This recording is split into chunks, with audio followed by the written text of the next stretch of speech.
Welcome to the deep dive. This is where we take some really insightful sources, pull out the key nuggets of knowledge, and basically tailor them for you. Today, we're doing a close look at something often misunderstood in language development, gestalt language processing, or GLP. And our main focus, it's this really fascinating, very personal piece by Jaime Hoerricks, PhD. She's an autistic gestalt language processor herself. She writes about what happens when someone hits this key milestone, stage 6, and maybe surprisingly, why the support system often vanishes just as their unique communication style really starts to flower. This is where it gets, I think, really eye-opening. We're going to unpack why the sort of standard ideas about language development don't always fit and, what that actually means for a lot of people. So, okay, before we get right into stage 6, it's probably helpful to make sure we're all clear on what Gestalt language processing even is. What's natural language acquisition, NLA, and how is it different from, say, traditional language learning? That's definitely the right place to start.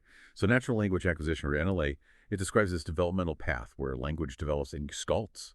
Think of gestalts as like whole chunks of language. Could be phrases, sentences, maybe even bits of conversation. And these chunks are really deeply connected to emotions, rhythm, memory, even the place where they were first heard. So kids processing this way, they don't usually start with single words, building up. They often begin with these bigger scripts. Then over time, they start to break those scripts down, mix and match pieces, and eventually rebuild them into their own flexible language.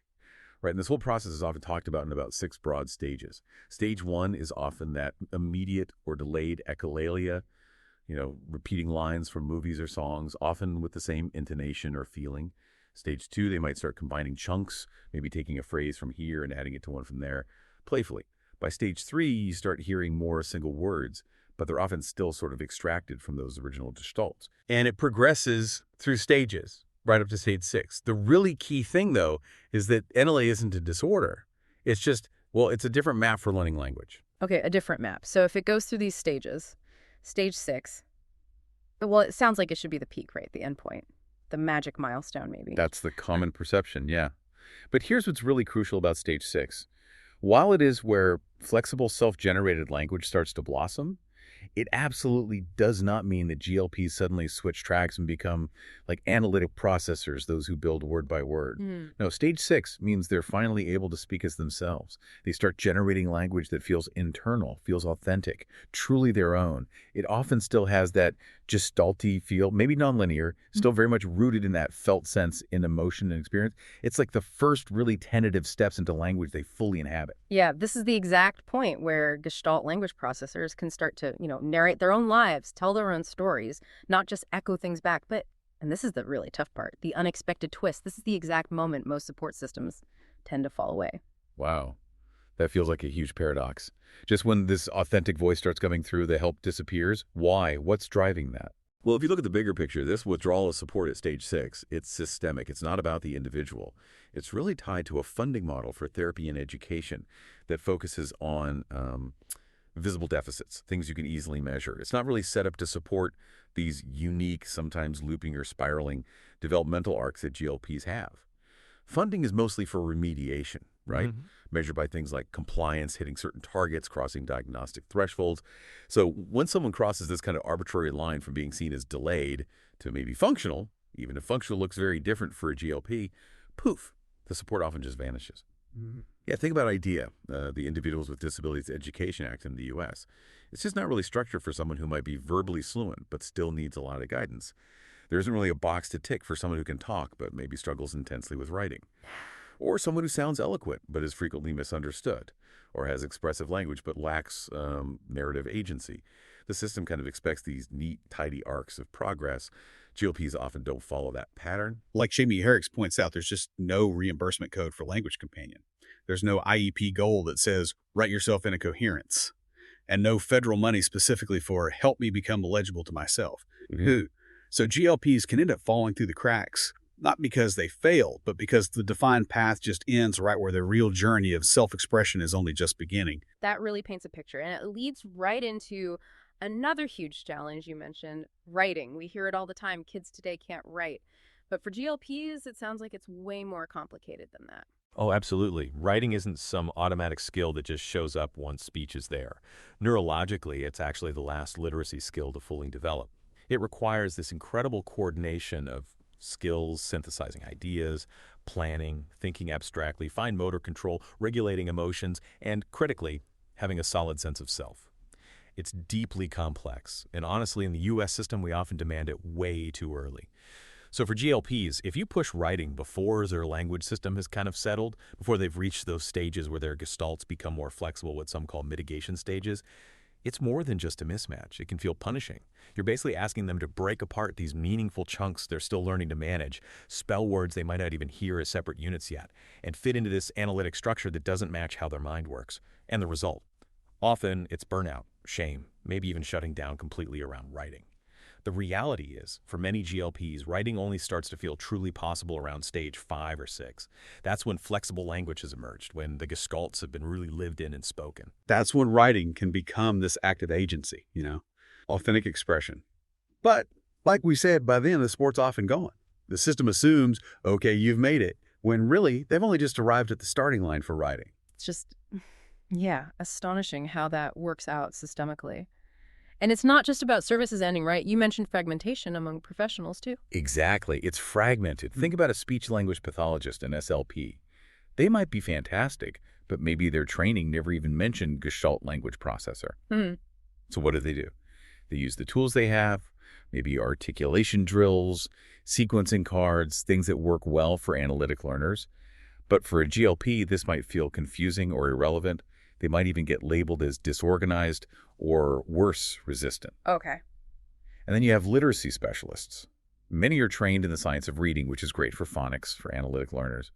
But they might not be trained to recognize the story embedded in a GLP's echoed phrase or see the potential paragraph hidden in a single script. And special educators. Often they're told language and literacy are someone else's job. They're juggling huge caseloads, tons of paperwork. They often don't have the bandwidth or maybe even the mandate to totally rethink the approach for one student who doesn't fit the standard model. So everyone's kind of stuck in their lane. Pretty much. And then, in the wider world, GLPs can be misunderstood. Their communication gets pathologized as just mimicry, or their repetitions are seen as meaningless stimming. This leads to this kind of erasure. As the author highlights, there's really no one formally tasked with supporting GLPs all the way into adulthood, into writing, into genuine autonomy. They slip through the cracks. Fluent, maybe, but also voiceless all at once. And this isn't just abstract theory. The author, Jaime Hoerricks, she actually lived this. Her personal story really brings it home. She really did. She shares stories of being mocked as a kid for sounding strange or like she was reading from a script, even being called a robot. And she was functionally illiterate all through school. But she found this sort of cover, interestingly, by being a star athlete. Her academic struggles were kind of overlooked because she was winning games. Her breakthrough with reading and writing didn't happen until she was in her 30s and 40s. And it wasn't phonics that clicked. It was through those gestalts, that lifetime accumulation of language tied to feeling and experience. And she had these unique mentors. First, her Scottish grandmother, who taught language as this felt inherited thing full of rhythm and silence. Then later, the grandmother of a wealthy American Scot who happened to be a best-selling author. This woman kind of quietly mentored her. No formal lessons, just presence. She taught her to read with a writer's ear, listening for the rhythm, and to write with a reader's sense of flow, focusing on meaning way more than mechanics. That's incredible. A completely different approach. Completely. And even after getting multiple advanced degrees, a PhD even, she ran into systems, like in teacher training, that just had zero framework for understanding GLP. Their ideas about autism were often outdated, and the concept of an autistic GLP becoming a teacher just didn't compute for them. So she ended up writing books like No Place for Autism and Holistic Language Instruction, partly because, as she says, the expert never arrived. She had to figure it out and then create the tools to hand back to others facing the same things. Which brings us back to the core issue. Given all this, what do GLPs actually need after stage 6 when the formal supports tend to disappear? What would make a real difference?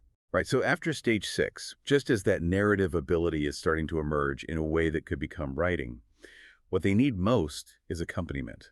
Not just tutors focused on grammar rules or a therapist checking boxes. They need real partners in communication. They need writing support, scaffolds that value the emotional structure of their thoughts just as much as the syntax. They need coaches who get how to build literacy skills late. Maybe slowly, definitely richly, always respecting their unique timing and rhythm. Accompaniment, I like that term. Yeah. And mentors are huge, especially for people diagnosed later in life or who face other marginalization. Mentors who can genuinely mirror their way of making meaning and help them navigate systems that are probably still going to measure them against analytic standards. Crucially, they need communities, places where their language, their way of communicating doesn't constantly need to be translated into analytic terms just to be heard or validated.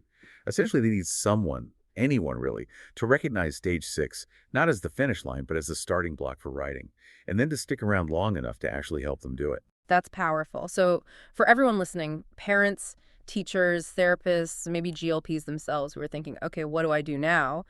The author offers some practical tips, right? Like a decoder ring. Yeah, she calls it a decoder ring, but clarifies it's not like a rigid formula. It's more like a tuning fork, a way to shift your understanding, to see that GLPs aren't broken. They're just wired for pattern, for resonance, for recursive meaning making. They learn through accumulation gathering language as felt sense, then shape, then maybe song. Okay, so what are some of those practical tips? Well, for parents. Yeah. Maybe wait to introduce formal writing instruction until after stage 5, once their child's language is more flexible and self-generated. Before that, model telling stories. Let them script their world in scenes, not just worry about perfect sentences. For educators, maybe pause the constant demand for analytic decoding, like just sounding out words. Ask instead, what do they understand from the story overall? Connect through pictures, music, intonation. Allow echoing as part of the process. And recognize that writing might show up differently at first, maybe as dialogue or metaphors or even maps or comics. Embrace that. That requires a shift in perspective. It does. And for adult GLPs listening, please hear this. It's probably not that you can't write. It's more likely you just haven't been taught in a way that works for you. Maybe try speaking your ideas aloud first, scripting the scene. Don't feel pressure to start with an outline. Start with a feeling, a rhythm, a line that sticks with you. For GLPs, writing might look more like gestalt, then echo, then resonance, and finding a container for it. And for therapists, if you suspect your client might be a GLP, really listen. Listen deeply to their phrasing, their rhythms, those repeated scripts. Don't rush to fix their language or make it sound more functional. Instead, offer expansions on what they say. Provide that emotional co-regulation. Model storytelling yourself. Be that narrative partner that might have missed out on. And overarching all of this, probably the biggest piece of advice is resist the urge to constantly translate GLP communication into analytic language. That's not the goal. They don't need decoding. They need receiving. They need to be heard as they are. And often, they write best when the invitation comes from a place of joy and connection, not pressure to perform. Wow. That has been an incredibly illuminating deep dive. It really does shift how you think about language development and what real support looks like. Yeah, it really underscores that GLPs aren't behind or broken. They're absolutely becoming. Gestalt language isn't some detour off the main path. It's a whole different map, one drawn in layers, It loops, it spirals, it traces meaning in these big arcs, not straight lines. And what this deep dive really shows, I think, is that for people who learn language this way, writing is never just a technical skill. It's reclamation, it's reconstruction. It's about piecing together your internal world into something visible, something known, maybe even to yourself first. That's beautifully put. And maybe here's a final thought, something provocative for you, our listeners, to carry forward. What if writing, true writing, doesn't actually begin with spelling tests or sentence diagrams? What if it begins with safety, with trust, with having someone look at your unique way of communicating, whatever it looks like, and just say, yes, that counts. You count.